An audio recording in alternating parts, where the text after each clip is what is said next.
Okay बेटे, आज जो है वो जो हमारा आज का टॉपिक है वो है होम्योस्टेसिस इन ह्यूमंस। ठीक है, ह्यूमंस में होम्योस्टेसिस को आज हम लोग डिस्कस करेंगे। देखो बेटा, सबसे पहली बात हम लोग यहाँ पर देखेंगे कि प्लांट्स के बाद अब ह्यूमंस में होम्योस्टेसिस कैसे मेंटेन की जाती है।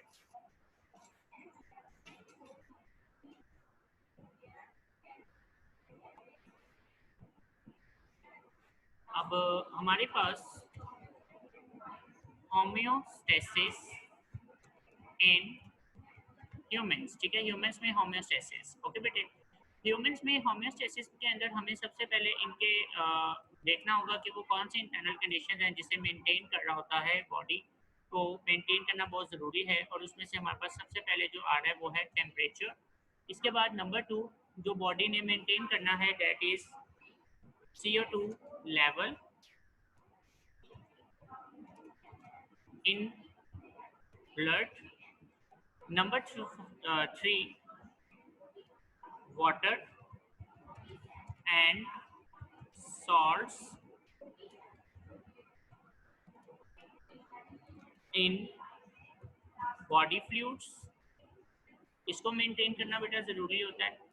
और इसके अलावा बॉडी ने मेटाबॉलिक वेस्ट इन्हें बेटा यानी कि मेंटेन करना ज़रूरी होता है। ठीक है, अब बात इतनी सी है कि बॉडी जो है इन सब चीज़ों को कैसे मेंटेन रखेगी, इसके लिए वो कौन कौन से ऐसे ऑर्गन्स हैं जिसे बॉडी जो है वो इस्तेमाल कर रही होती है। ठीक है, तो हम लोग यहाँ पे डिस्कस करेंगे कि बेटा ह्यूमन बॉडी के अंदर ह्यूमंस में वो कौन से ऐसे ऑर्गन्स हैं जो कि बेटा इन तमाम चीज़ों को मेंटेन कर रही है to maintain the temperature and CO2 level in blood, lungs, salts and body fluids and metabolic waste।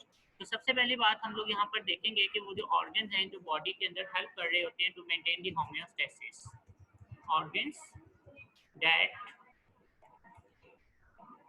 Maintain homeostasis in humans. ठीक है कि बेटा बॉडी के अंदर वो कौन से ऑर्गन्स हैं जिसे वे जो है वो यूज कर रही है to maintain their internal conditions को मेंटेन रखने के लिए। तो याद रखिएगा बेटा कि इसके अंदर हमारे पास सबसे पहले जो है ना वो हम लोग डिस्कस करेंगे लंग्स। लंग्स ये CO2 गैस लेवल को में रख रहे होते हैं। ठीक है, यानी कि जो CO2 गैस है इस CO2 गैस को मेंटेन करना ये दरअसल किसका काम होता है, ये बेटा काम है लंग्स का। आप लोगों ने इसको चैप्टर नंबर 1 के अंदर डिस्कस किया था कि जो लंग्स होते हैं ये बेसिकली क्या कर रहे होते हैं कि ये आपकी बॉडी में से जो एक्स्ट्रा कार्बन डाइऑक्साइड गैस है इसको बेटा रिमूव कर रहे होते हैं और उसकी जगह पर यानी कि जो कार्बन डाइऑक्साइड गैस है उससे रिमूव करेंगे और उसकी जगह पर ऑक्सीजन जो है उसे ब्लड में शामिल कर रहे होते हैं। तो this is a function of the lungs in your body. ये आपकी बॉडी में लंग्स जो है वो इस काम को सर अंजाम दे रहे होते हैं। तो लंग्स है ये बेटा किसको मेंटेन रखेगा, तो lungs are going to maintain CO2 level in blood. और बेटा अगर हम बात करें तो इसके बाद नेक्स्ट हमारे पास एक ऑर्गन है दैट इज कॉल्ड स्किन। ठीक है, इसे हम लोग स्किन कहते हैं। अब बेटा ये जो स्किन है ना ये भी आपकी बॉडी के अंदर जो है ना वो कुछ ऑर्गन्स को मेंटेन कर रही होती है यानी कि कुछ इंटरनल कंडीशंस को मेंटेन कर रही होती है। तो नेक्स्ट हमारे पास आता है स्किन। स्किन जो है ठीक है ये भी आपकी बॉडी की इंटरनल कंडीशंस को मेंटेन रखती है। कौन सी इंटरनल कंडीशंस हैं जिन्हें ये बॉडी के अंदर मेंटेन रखेगी, तो सबसे पहली बात है कि इसने आपकी बॉडी के अंदर टेम्परेचर को मेंटेन रखना होता है। ठीक है, the most important thing it maintain the temperature in your body कि ये आपकी बॉडी में टेम्परेचर को मेंटेन रखती है। ठीक है, कि आपकी बॉडी का जो टेम्परेचर लेवल है it should maintain at 37 degree Celsius. इसको 37 डिग्री सेल्सियस पर मेंटेन रखना this is a primary function of the skin. ये स्किन का सबसे पहला काम होता है। इसके बाद स्किन का एक और काम भी है कि ये बेटा आपकी बॉडी में से कुछ वाटर और सॉल्ट्स को भी रिमूव करने में हेल्प कर रही होती है यानी कि मेटाबॉलिक वेस्ट जो है इन्हें भी यहाँ से रिमूव करने में हेल्प कर रही होगी। ठीक है, तो इस लिहाज से अगर देखा जाए तो स्किन जो है वो भी बेटा आपकी बॉडी के इंटरनल कंडीशंस को मेंटेन रखती है। अब हमारे पास जो थर्ड वन है, third one the most important organ in our body that is called kidneys. Kidneys ये बेटा आपकी बॉडी में बहुत ही वाइटल रोल प्ले कर रहे होते हैं क्योंकि इनका बेसिकली काम क्या होता है कि किडनीज जो होती है ना बेटा ये आपकी बॉडी के अंदर मेटाबॉलिक वेस्ट को रिमूव भी करेंगे और इसके साथ साथ ये आपकी बॉडी के अंदर वाटर और सॉल्ट्स के लेवल को भी मेंटेन रखेंगे। ठीक है, तो तो ये दोनों काम जो हैं वो किडनीज ने परफॉर्म करने होते हैं, जिसमें से एक काम क्या है, to maintain the water and salts level in body fluids, and the second function वो ये है कि बेटा ये आपकी बॉडी में मेटाबॉलिक जो वेस्ट है ना इसे भी कंट्रोल कर रही होती है, ठीक है। तो इस तरह से ये आपकी बॉडी में दोनों चीज़ों को कंट्रोल करेगा, एक मेटाबॉलिक वेस्ट और दूसरा बेटा ये किसको कंट्रोल करेगा, water and salts level in body fluids. तो आपकी बुक के ऊपर जो टॉपिक है हमारा आज का वो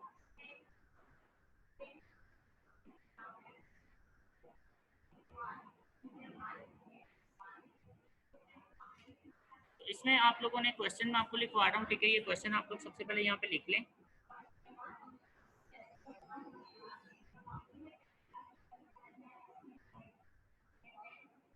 What organs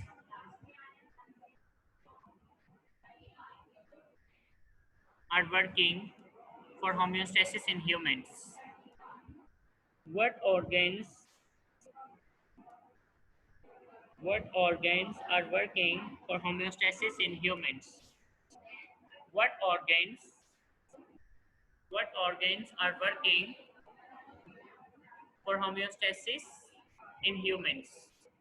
बेटा ह्यूमंस में होम्योस्टेसिस को मेंटेन करने के लिए कौन से ऑर्गन्स जो हैं वो बेटा काम कर रहे होते हैं, ठीक है। What organs are working for homeostasis in humans, humans में होम्योस्टेसिस को मेंटेन करने के लिए कौन से ऑर्गन्स काम कर रहे होते हैं, इसका आंसर आपने यहाँ से मार्क कर लें बेटा। The following are the main organs which work for homeostasis in humans. Lungs remove the excess carbon dioxide gas and keep it in balance. Number 2, skin performs the role in the maintenance of the body temperature and also removes this water and salts. Number 3, the kidneys filters the excess water, salts, urea, uric acid, etc. from the blood and forms urine. तो ये बेटा तीन major organs हैं जो आपकी body के अंदर जो है ना, ठीक है, आपकी बॉडी में होम्योस्टेसिस को मेंटेन रखते हैं। अब अगर हम बात करें तो हमने आज यहाँ पर डिस्कस करना है स्किन। ये स्किन आपको लॉन्ग और शॉर्ट दोनों कैटेगरी के क्वेश्चन में आ सकता है, ठीक है। इसमें जो पहला पैराग्राफ आएगा ये आपने सेम हेडिंग के अंदर लिखना होगा, स्किन या स्किन स्ट्रक्चर की हेडिंग में आप लिख सकते हैं। इसमें जो पहला पैराग्राफ है ये आपको सेम हेडिंग में लिखना होगा या फिर आप इसे स्किन स्ट्रक्चर की हेडिंग में लिखेंगे। इसके बाद जो दूसरा पैराग्राफ है इसके ऊपर आप हेडिंग देंगे रेगुलेशन ऑफ बॉडी टेम्परेचर या बॉडी टेम्परेचर रेगुलेशन, ठीक है। कोई भी हेडिंग आप दे दें, रेगुलेशन ऑफ बॉडी टेम्परेचर। इसको लिखने के बाद आपने दो बुलेट्स बना लेनी है। इन बुलेट्स में पहली बुलेट आपकी यहाँ से यहाँ तक बनेगी, the thin layer of fat cell से लेकर creates a insulating blanket of warm air. Okay बेटा। और अगर इस बुलेट पे आप हाइडिंग बनाना चाहें तो हाइडिंग आप ये वाली बना दीजिएगा, गूज बम्प्स। अगर आपने हाइडिंग इसके ऊपर बनानी है तो हाइडिंग आप गूज बम्प्स की बना सकते हैं, ठीक है। ये जो गूज बम्प्स यहाँ पर आप देख रहे हैं इसकी आप हाइडिंग दे सकते हैं यहाँ पर। इसके बाद जो नेक्स्ट आपके पास नेक्स्ट पेज के ऊपर आ रही है वर्डिंग, यहाँ पर आप हाइडिंग दे देंगे अगर हाइडिंग देनी है तो। कूलिंग इफेक्ट ये आप हेडिंग देंगे, यहाँ पे हेडिंग देंगे आप कूलिंग इफेक्ट, ठीक है। Otherwise you can make it a second point, आप इसे सेकंड पॉइंट बनाएंगे और आप इसको खत्म कर देंगे टॉपिक को। ओके बेटे, तो बात शुरू कर रहे हैं। स्किन का स्ट्रक्चर सबसे पहले हम लोग इसमें समझेंगे और इसके लिए ना मैं कुछ अब आपके पास यहाँ पर स्लाइड्स जो हैं वो कोशिश करता हूँ शेयर करने की ताकि आपको जो है वो अच्छे से समझा सकूँ।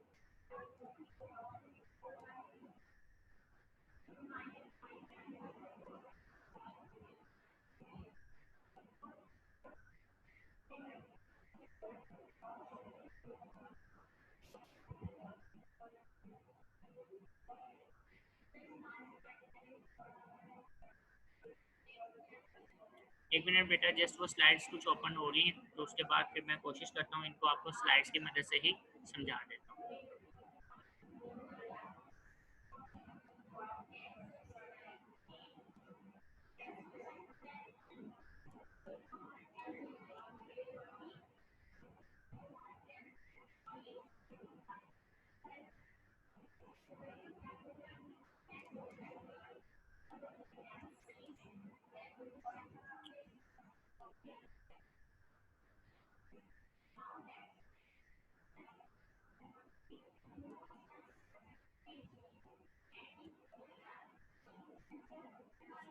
तो बात शुरू करेंगे। देखिए बेटा, होम्योस्टैसिस इन ह्यूमंस, तो होम्योस्टैसिस इन ह्यूमंस ये हमने डिस्कस कर लिया है कि जो लंग्स होते हैं कि आपकी बॉडी से एक्सेस कार्बन डाइऑक्साइड गैस को रिमूव करते हैं और इसको बैलेंस रखने में हेल्प कर रहे होते हैं।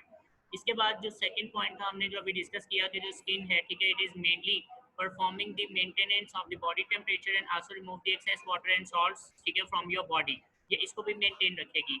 इसके बाद अगर हम बात करें तो बेटा जो थर्ड पॉइंट था हमारे पास वो क्या था कि जो किडनीज है वो आपकी बॉडी के अंदर बेसिकली जो है वो बेटा मेटाबॉलिक वेस्ट को रिमूव करने में हेल्प कर रही होती है, ठीक है। अब हम लोग बात करेंगे सबसे पहले स्किन के हवाले से। अब बेटा जो स्किन है, ठीक है, और इसका हम लोग स्ट्रक्चर देखेंगे। इस स्ट्रक्चर के बाद फिर हम इसमें फर्दर जो है वो डिस्कशन करेंगे। देखिए बेटा, स्किन जो है ना, जैसे कि आप लोग अगर इसमें फर्स्ट लेयर अगर आप देख सकते हैं तो इसने मार्क किया हुआ है एपिडर्मिस। इसको हम एपिडर्मिस का नाम देंगे, ठीक है, दिस इज कॉल्ड एपिडर्मिस। अब बेटा ये जो एपिडर्मिस है ना, ये एक जस्ट सिंपल लेयर होती है टिश्यूज की, ओके बेटे। और इस सिंपल लेयर के अंदर आपको कोई भी ब्लड वेसल्स नहीं मिलेंगे, there is no blood vessels in epidermis.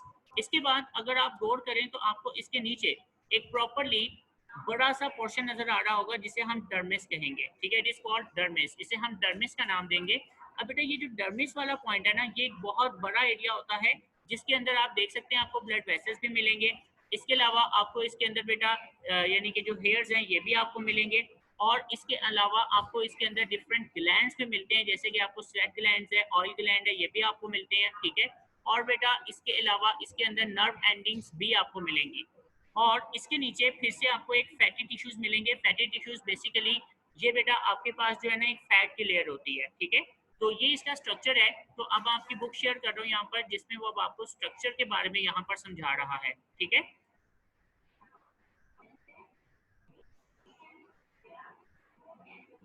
तो इस स्ट्रक्चर के अंदर अगर आप देखें तो वो आपसे कहता है, we know that our skin consists of two layers. Epidermis is the outer protective layer without blood vessels, while the dermis is the inner layer containing blood vessels, sensory nerve endings, sweat and oil glands, hair and fat cells. ठीक है बेटे, तो इस तरह से इसने आपको skin का स्ट्रक्चर सारा एक्सप्लेन कर दिया हुआ है। अब इसके बाद उसने आपसे कहा है कि जो स्किन है इसका काम क्या होता है, ठीक है, how it going to regulate the body temperature. ये आपकी बॉडी टेम्परेचर को कैसे रेगुलेट करेगी, उसे कैसे कंट्रोल करेगी। तो याद रखिएगा बेटा, हमारी बॉडी को दो तरह का टेम्परेचर फेस करना पड़ता है, एक है लो टेम्परेचर और एक है बेटा हाई टेम्परेचर, ठीक है। कि बेटा इसे लो टेम्परेचर फेस करना पड़ेगा या फिर इसको हाई टेम्परेचर जो है इसको फेस करना पड़ता है। तो अगर अब मैं दोबारा इसी पे आ रहा हूँ, अब नेक्स्ट हम लोग जा रहे हैं। देखिए बेटा, नेक्स्ट हमारे पास है स्किन। रोल ऑफ स्किन में हमारे पास दो इंपॉर्टेंट चीजें आ जाती हैं कि बेटा जो स्किन है, ठीक है, ये किस तरह से गूज बम्स को क्रिएट करती है और कैसे ये आपकी बॉडी जो है इसके अंदर जो है ना वो बेटा हीट को एस्केप करेगी, ठीक है। जैसे कि अब आप लोग अगर देख सकते हैं तो जब बेटा गर्मी का मौसम होता है ना, तो ये जो हेयर्स होते हैं ना ये आपकी स्किन के साथ अटैच होते हैं, ठीक है, इसके बहुत ज्यादा करीब होते हैं। और इसके अंदर अगर आप मसल्स को देखें, ये इसने साइड पे मसल को शो किया हुआ है, तो ये मसल इस वक्त रिलैक्स पोजीशन में है। किस पोजीशन में है? रिलैक्स। और जो हेयर्स हैं वो प्रॉपरली यहाँ पर एक साइड पर गिरे हुए हैं। लेकिन जब बेटा सर्दी का मौसम आता है तो सर्दी के मौसम के अंदर क्या होता है कि बेटा एक तो स्वेटिंग कम हो जाती है, नंबर टू इसके जो बेटा मसल्स होते हैं जो हेयर के साथ आप देख रहे हैं नाउ, ये मसल्स क्या कर रहे हैं? कॉन्ट्रैक्ट कर रहे हैं। और इसके जैसे ही कॉन्ट्रैक्ट करेंगे, इसके कॉन्ट्रैक्ट करने पर ये जो हेयर्स हैं वो थोड़ा सा स्ट्रेट हो जाते हैं। जब यानी कि हेयर्स जो हैं वो जब स्ट्रेट हो जाते हैं ना, तो इस फिनोमिना को हम गूस बम्प्स कहते हैं, ठीक है। This phenomena is called goose bumps, ठीक है। देन आप इस पिक्चर में भी देख सकते हैं, ये आपकी बुक में भी पिक्चर गिवन है। तो इस पिक्चर के अंदर आप देख सकते हैं कि जो हेयर्स हैं वो थोड़ा सा स्ट्रेट खड़े हुए हैं। This is called a goose bumps, इसे हम गूस बम्प्स कहते हैं। अब इसका फायदा ये होता है बेटा कि जो इसके अंदर हीट होती है ना आपकी स्किन से, वो मैक्सिमम हीट यहाँ से बाहर निकाली जा रही होती है। और इस हीट को आपकी बॉडी के जो करीब एयर आएगी उस एयर में एंटर कर दिया जाता है, जिससे उस एयर का टेम्परेचर थोड़ा सा वार्म अप हो जाता है। इसका फायदा ये होता है कि बेटा जब एयर आपकी स्किन के करीब आती है ना, तो वो फर्दर आपकी स्किन के टेम्परेचर को डिक्रीज नहीं कर पाएगी, ओके। तो सर्दियों के अंदर वो कहता है, अब आपकी बुक के ऊपर जो आपकी बुक की वर्डिंग है, बुक की वर्डिंग में वो आपसे कह रहा है कि skin performs important role in the regulation of body temperature. The thin layer of fat cells in the dermis insulates the body.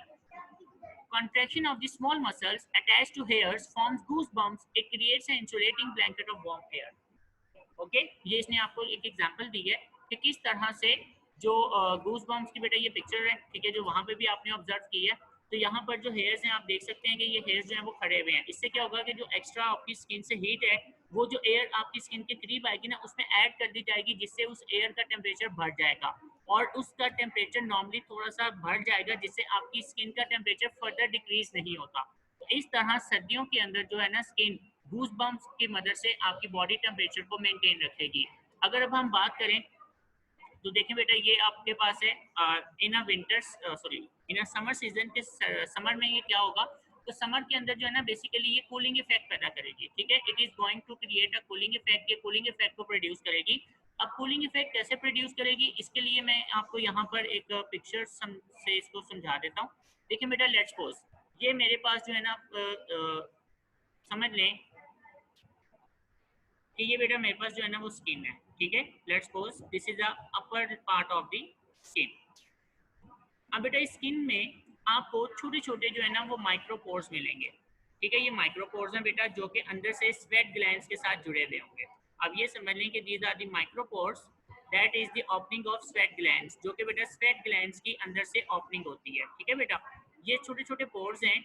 और इस पोर्स को अगर मैं यहाँ पर बना देता हूँ तो ये बेटा पोर नीचे की तरफ जो है वो एक्सटेंड हो रहा है, और ये नीचे की तरफ क्या चीज़ मौजूद है इसके अंदर, स्वेट ग्लैंड्स, इसको हम इस तरह से मेंशन कर लेते हैं कि ये बेटा इसके अंदर स्वेट ग्लैंड पड़ा हुआ है।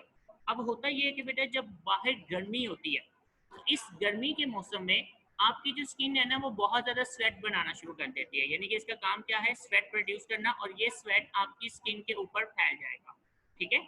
अब जैसे ही ये स्किन के ऊपर ये स्वेटिंग होती है, जब पानी स्किन के ऊपर आ जाता है तो नंबर वन, तो जब पानी यहाँ से बाहर आएगा ना तो अपने साथ स्किन की एक्स्ट्रा हीट को भी बाहर ले आएगा, इससे एक तो स्किन की जो एक्स्ट्रा हीट है वो बाहर निकल जाएगी। दूसरी चीज़, जब बेटा ये पानी जो है वो स्किन के ऊपर आएगा तो इसका एक और हमें बेनिफिट मिलेगा, और वो बेनिफिट क्या होगा कि जब ये पानी यहाँ से एवेपोरेट होता है, ये बात आपने 9th क्लास में भी पढ़ी हुई थी इन एवेपोरेशन टॉपिक, कि जब ये पानी यहाँ पर एवेपोरेट होगा तो इसके एवेपोरेट होने पर एक कूलिंग इफेक्ट पैदा हो जाता है, ठीक है, now it is going to create a cooling effect, ये कूलिंग इफेक्ट को पैदा करेगा। अब इस कूलिंग इफेक्ट का बेनिफिट क्या होगा कि जब एयर यहाँ पर आएगी आपकी स्किन के करीब, उसका टेम्परेचर ज़्यादा है, तो जैसे ही उसमें वेपर्स ऐड होंगे उसका टेम्परेचर रिड्यूस हो जाएगा, नंबर वन। नंबर टू, अब वेपर्स मजीद बनाने के लिए उसको और ज़्यादा हीट चाहिए, वो आपकी स्किन से भी हीट अब्जॉर्ब कर लेगी, और प्लस जो एयर वहाँ से आई है आपकी स्किन के करीब उसमें से भी वो हीट को एब्जॉर्ब करके मजीद वेपर्स को प्रोड्यूस करेगी, जिससे आपकी बॉडी पर एक कूलिंग इफेक्ट क्रिएट हो जाएगा, और इससे जो एयर आपकी बॉडी के करीब आती है उसका टेम्परेचर नॉर्मली डिक्रीज हो जाता है। सो दिस इज अ वे कि समर के अंदर आपकी जो बॉडी है वो किस तरह से आपके बॉडी टेम्परेचर को मेंटेन रखेगी। तो now I am going to share now your book. अब वो क्या कह रहे हैं कि skin helps in providing a cooling effect when sweat is produced by sweat glands and excess of body heat escapes through evaporation. The metabolic waste such as excess water, salts, urea and uric acid are also removed in the sweat. Okay बेटे, next अब हम लोग यहाँ पे देखेंगे ये जो topic है लंग्स का, ये आपने ऑलरेडी डिस्कस कर लिया हुआ है, जैसे कि आप लोगों ने इसको प्रीवियस चैप्टर में भी पढ़ा था कि लंग्स जो है ना बेसिकली ये कार्बन डाइऑक्साइड गैस की कंसंट्रेशन जो ब्लड है उसके अंदर बहुत ज़्यादा सेंसिटिव होते हैं। जब ब्लड में CO2 गैस का लेवल बढ़ जाता है तो उस वक्त ये लंग्स अपनी कॉन्ट्रैक्शन और रिलैक्सेशन को बढ़ा देंगे। इससे ये होगा कि बेटा जो कार्बन डाइऑक्साइड गैस है जो कि सेलुलर रेस्पिरेशन के वक्त ढेर सारी पैदा हो रही है उसको फौरी तौर पर बॉडी से बाहर निकाला जा रहा होता है ताकि आपकी बॉडी के अंदर CO2 गैस का लेवल मेंटेन रह सके। अब इस पैराग्राफ को आपने रीड करना है, अगर इसमें किसी किस्म का कोई प्रॉब्लम होगा कोई क्वेश्चन होगा तो आप मेरे से डिस्कस कर लीजिएगा। अब यहाँ तक अगर कोई क्वेश्चन है तो वो आप मेरे से पूछ लें।